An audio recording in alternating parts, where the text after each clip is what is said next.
Good morning team members. SPO ஒரு happy news. Maybe தான், மேபினா நடக்கலாம், ஏன் இப்போ இந்த ஒரு வச்சு சொல்கிறேன்னா, இதுக்கு உண்டான கன்ஃபர்மேஷன் எங்களுக்கு இதுக்காகவே ஒரு 2-3 கம்பெனி கூட டைப் பண்ணியிருக்கோம். ஸோ எஸ்பிஓவை நான் தான் ஃபஸ்ட்டே சொன்னேன் இல்லையா, எஸ்பிஓக்கு ஓரளவுக்கு நமக்கு மெம்பர்ஸ் வந்துட்டாங்க அப்படின்னா நம்மளால் நிறைய விஷயங்கள் நமக்கு தேவை. எஸ்பிஓக்கு பலம் என்னென்னா மெம்பர்ஸ் தான். ஸோ வேலிடான மெம்பர்ஸ், அதுதான் பிரச்சனை இங்கே. கரெக்டாக ரைட் வந்துட்டாங்கனாலே நமக்கு நிறைய விஷயங்கள் பண்ண முடியுமா அப்படின்னு சொல்லியிருப்போம். அதில் ஒரு எக்ஸாம்பிள் தான். ஸோ அதில் ஒரு மிகப்பெரிய விஷயம்தான் மேபி இது பாசிபிள் ஆகிடுச்சுன்னா, அங்கேருந்து நமக்கு அப்ரூவல் கிடைச்சிடுச்சுன்னா, ஓகே ஆகிடுச்சுன்னா, அது எப்போ சார் ஆகும், அது என்ன சார் அப்படின்னா, ஸோ எஸ்பிஓவில் இனிமேல் 100% ஃப்ரீ ஜாயினிங் மட்டும்தான். ரைட், 100% ஃப்ரீ ஜாயினிங் மட்டும்தான். இங்கே இப்போ எஸ்பிஓவில் ஜாயின் பண்ணியிருக்கிற அத்தனை மெம்பர்ஸுக்கும் அவங்க பே பண்ண அமௌண்ட்டு ரீஃபண்டபிள் ஆகும் அவங்க வாலெட்டுக்கு. அதை அவங்க வித்ட்ராவல் பண்ணி எடுத்துக்கலாம். ரைட், அடுத்தது எஸ்பிஓவில் இப்போ சில்வரில் இருக்கீங்க, ஜாயினிங் பேக்கேஜாக நீங்கள் கோல்டுக்கு டைமண்டுக்குன்னு அப்கிரேட் பண்ணணும்னா ரெஃபர் பண்ணணும். மெயின் என்ன பண்ணணும், ஆள் சேர்த்து விடணும். சரிங்களா? ரைட், இதுவும் இனிமேல் கிடையாது. நீங்கள் ரெஃபரலே பண்ணாமல் நீங்கள் அப்கிரேடும் பண்ணிக்க முடியும். ரெஃபரல் அந்த அப்கிரேட் பண்ணுறதுக்காக ரெஃபரல் பண்ணணுன்ற அந்த கண்டிஷனே கிடையாது. ஸோ இந்த 3 விஷயமும் இருக்குது இல்லையா, இந்த 3 விஷயத்துக்கு உண்டான கன்ஃபர்மேஷன் நமக்கு எப்போ கிடைக்கும்னா 10ஆம் தேதியிலேருந்து 12ஆம் தேதிக்குள்ளே கிடைக்கும். ரைட், ஆக்சுவலி நாங்கள் 2 கான்செப்ட் கொண்டு வந்திருக்கோம். ரைட், ஸோ அதில் மெயினாக இதுதான் நாங்கள் அதிகமாக கொண்டு வரணும்னு நினச்சிக்கிட்டு இருக்கிற கான்செப்ட். எங்களுடைய ஃபுல் ஃபோக்கஸும் இது மேலே தான். பட் அதுக்கு நமக்கு நிறைய சப்போர்ட் தேவைப்படுது. ஸோ அதுக்காக வேலைகள் நடந்துக்கிட்டு இருக்கு, அதுக்கான அப்ரோச் பண்ணிகிட்ருக்கோம். அது ஜனவரி 10, 11, 12 இது 3 டேட்டில் எப்போ வேணாலும் நமக்கு ரிசல்ட் கிடைக்கலாம். ஓகே, அப்படி கிடச்சிருச்சு, இல்லை அதுக்கு முன்னாடி கிடைச்சாலும் சந்தோஷம் தான். கிடச்சிருச்சுன்னா நான் இன்ஃபர்மேஷன் கொடுக்குறேன். அது ஓகே ஆகிடுச்சுன்னா எஸ்பிஓவில் இனிமேல் ஒருத்தர் கூட பே பண்ண வேண்டிய அவசியமே கிடையாது. எஸ்பிஓவில் ஜாயின் பண்ணுறதுக்கு 100% ஃப்ரீ ஜாயினிங். எப்படி 100% ஃப்ரீ ஜாயினிங்? அது மட்டும் இல்லாத இப்போ எஸ்பிஓவில் ஜாயின் பண்ணி ஒர்க் பண்ணிக்கிட்டு இருக்க அத்தனை பேருக்கும் அவங்க பே பண்ண அமௌண்ட்டு ரீஃபண்டபிள் பண்ணப்படும். அது எப்படி என்ன ஏது அப்படின்றதெல்லாம் நான் சொல்கிறேன். சரிங்களா? ரைட், அது மட்டும் இல்லாத அடுத்தது இப்போ அப்கிரேட் ஆகிறதுக்கு கண்டிப்பாக ஆள் சேர்த்து விடணுன்ற ஒரு ரூல்ஸ் இருக்குது இல்லையா, அந்த ரூல்ஸே இனிமேல் கிடையாது. ஆல்ரெடியே இருந்த ரூல்ஸ் என்ன, ரெஃபர் பண்ணணுன்றது அவசியம் கிடையாது. ஃபஸ்ட்டு ரெஃபரல் மஸ்ட்டாக வச்சுருந்தோம், பேசிக் மட்டும். அப்புறம் ரெஃபரல் பண்ணணும்னு அவசியம் கிடையாது.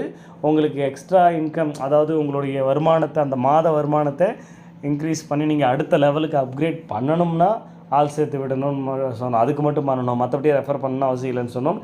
பட் இப்போ அது கூட தேவையில்லை, நீங்கள் ஆளே சேர்க்காமலே அப்கிரேட் பண்ணிக்க முடியும் அப்படிங்கிறது தான் அந்த அனௌன்ஸ்மெண்ட். பட் ஆனால் இது இன்னும் கன்ஃபார்ம் ஆகலை. எங்களுடைய ஃபோக்கஸும் 90% இதில் தான் இருக்குது.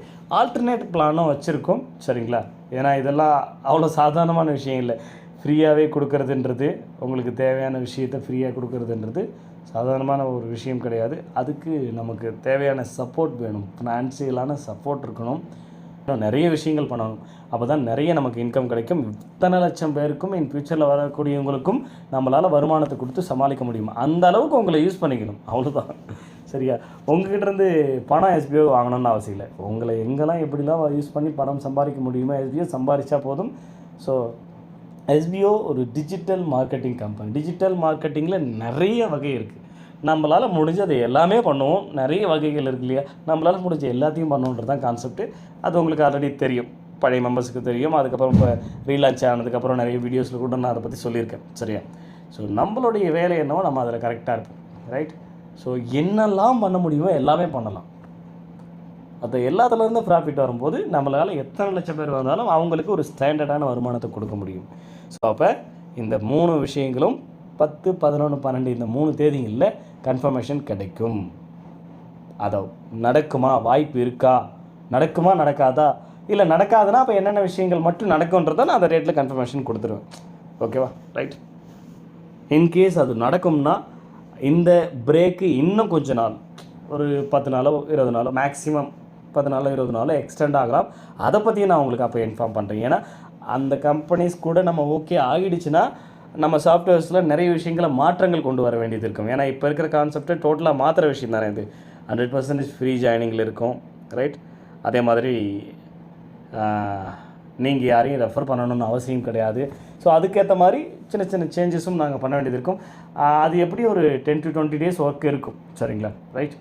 அது இப்போவே நாங்கள் இப்போ பண்ணவும் ரெடியாக இல்லை. ஏன்னா இப்போ மற்ற வேலைகள்லாம் போய்கிட்டு இருக்குது. இதை விட்டுட்டு அதை பண்ணுறதுக்கு ரெடியாக இல்லை. ரைட். ஏன்னா அது கொஞ்சம் ஓகே அப்ரோச் பண்ணியிருக்கோம், அதுக்கு அவங்க ஓகே சொல்லணும், அது நடக்கணும், அதுக்கு அவங்க அப்ரூவல் கொடுத்தா மட்டும்தான் ஓகே தைரியமாக அந்த வேலையை செய்யலாம்.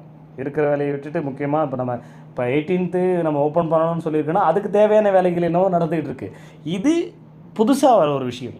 நம்மளுடைய கான்செப்ட்டு இது டோட்டலாக புதுசு. எஸ்பிஓவில் 0 இன்வெஸ்ட்மெண்ட் அப்படிங்கிறதும் ப்ளஸ் யாரையுமே ரெஃபரலே பண்ணவே தேவையில்லை. ரெஃபரல் பண்ணாமலே அப்கிரேட் ஆகிக்கலாம். டைமண்டுக்கு போகிறதுக்கு நீங்கள் யாரையும் ஆள் சேர்த்து வேணும்னு அவசியமே கிடையாதுங்க. டைமண்டுக்கு போய்க்கலாம். ஸோ இந்த 2 விஷயம் ரொம்ப இம்பார்ட்டன்ட். ஸோ இந்த மாதிரி ஒரு விஷயம், அதுக்காக கொஞ்சம் டைம் எடுக்கிற மாதிரி இருக்கும்.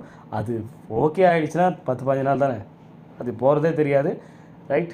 நமக்கு தேவை அது அப்ரூவல் கிடைக்கணும். ஒன்ஸ் கிடச்சிடுச்சுன்னா லைஃப் டைம் எஸ்பிஓவில் 0 இன்வெஸ்ட்மெண்ட்டில் ஜாயின் பண்ணலாம். அதை விட மெயினான விஷயம் என்னென்னா, எஸ்பிஓ இது வரைக்கும் உங்ககிட்ட வாங்கின அந்த க்ளவுட் ஸ்டோரேஜுக்கு உண்டான அந்த ஃபீஸ், ஜாயினிங் ஃபீயை அத்தனை பேருக்கு ரிட்டர்ன் கொடுக்க போது. சிம்பிள். வேறு என்ன வேணும் எஸ்பிஓவில்? கரெக்ட் தானே? ரைட். எஸ்பிஓட கான்செப்ட் ஒரு பார்ட் டைம் ஜாப் ப்ரொவைட் பண்ணுற கம்பெனி மட்டும் கிடையாது. நிறைய ஐடியாஸ் இருக்குது, நிறைய விஷயம் இருக்குது. எல்லாத்தையுமே பண்ண போகிறோம். 2024 அவ்வளோ விஷயங்கள் கொண்டு வர போகிறோம், அவ்வளோ விஷயங்கள் பண்ண போகிறோம். அதெல்லாம் போக போக உங்களுக்கே தெரியும். அதை இந்த பிரேக்லேயே கொண்டு வரணும்னு முயற்சி பண்ணுறோம். ஓகே. இந்த பிரேக்லே கையோட இந்த விஷயங்களும் வந்துருச்சுன்னா எஸ்பிஐ இன்னும் பர்ஃபெக்ட். ஒருத்தர் கூட எஸ்பிஐ கேள்வியை கேட்டுக்க முடியாது. ஓகே.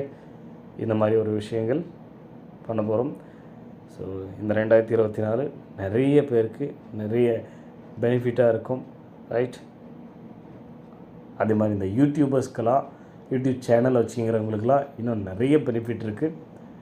அடிஷ்னல் இன்கம்ஸ் ஆல்ரெடி நான் பல தடவை சொல்லிகிட்டு இருக்கிற விஷயம் ஆல்ரெடி நம்மக்கிட்ட இருக்கிறது தான். இப்போ அதுக்குண்டான இன்னொரு கன்ஃபர்மேஷனும் கிடச்சிருக்கு. அதுக்கு ஆல்ரெடி கிடச்சிருச்சு. அதன் மூலிமா இன்னும் கொஞ்சம் இன்க்ரீஸ் பண்ண முடியும் அவங்களுடைய வருமானத்தை. நம்ம ஆல்ரெடி நாங்கள் பிளான் பண்ணதை விடவே இன்னும் கொஞ்சம் அதிகமாகவே இன்கம் அவங்களுக்கு கொடுக்க முடியும். ஸோ அதுக்கு ஒரு ஆப்பர்ச்சுனிட்டி இருக்குது. ரைட். மினிமமாக நீங்கள் இந்த 2024 அத்தனை பேரும் மினிமம் 50,000 எஸ்பிஓவிலேருந்து வித்ட்ராவல் எடுக்க முடியும். இது மினிமம். நான் பேசிக்கில் ஜாயின் பண்ணியிருக்கிற பேசிக் சில்வரில் ஜாயின் பண்ணவங்க கூட எடுக்க முடியும், கரெக்டாக எஸ்பிஓட இன்ஸ்ட்ரக்ஷனை ஃபாலோ பண்ணாங்கன்னா. ரைட். நியூ கான்செப்ட் அந்த மாதிரி. ஸோ அந்த கேரண்டி சொல்கிறேன். ஏன்னா இப்போ ஆள் சேர்த்தா தான் அடுத்த லெவலுக்கு அப்கிரேட் ஆக முடியுன்ற கான்செப்ட் கிடையாது. ரைட். அப்போ நிறைய பேரால் அடுத்தடுத்த லெவலுக்கு ஈஸியாக அப்கிரேட் பண்ண முடியும். ரைட். அந்த ஒரு அஷூரன்ஸ்னால மட்டும்தான் நான் அத்தனை லட்சம் பேருக்கு சொல்கிறேன். இன்றைக்கி ஸ்டேட்டஸுக்கு எஸ்பிஓவில் இருக்கிற அத்தனை லட்சம் பேருக்கு மினிமமாக 50,000 இந்த 2024 50,000 ரூபாய் எஸ்பிஐ மூலிமா நீங்கள் எல்லா அட்மின் சார்ஜும் போக எடுத்துருக்க முடியும். இது மினிமம். மேக்ஸிமம் 5 லட்சம் சம்பாதிக்கலாம், 6 லட்சம் சம்பாதிக்கலாம், 10 லட்சமும் சம்பாதிக்கலாம். ரைட். அது எவ்வளோ வேணாலும் சம்பாதிக்கலாம். லட்சக்கணக்கிலையும் தாராளமாக நிறைய பேர் லட்சக்கணக்கில் சம்பாதிக்க முடியும். அதுங்க அவங்கவுங்க டேலண்ட்டை பொறுத்து தான். சார் இது என்ன சார் டேலண்ட்டு எல்லாத்தையும் இப்போ சொல்லிட்டாக்கா? எஸ்பிஐ ஒரு விஷயத்தை கொண்டு வரோம், அப்புறமா டூப்ளிகேட் வரட்டும். சரியா? இப்போவே கொண்டு வரதுக்கு முன்னாடியே அனௌன்ஸ்மெண்ட் கொடுத்துட்டு நமக்கு முன்னாடி டூப்ளிகேட் வந்துட்டால் எப்படியா வருது சொல்லுங்கள் பார்ப்போம்.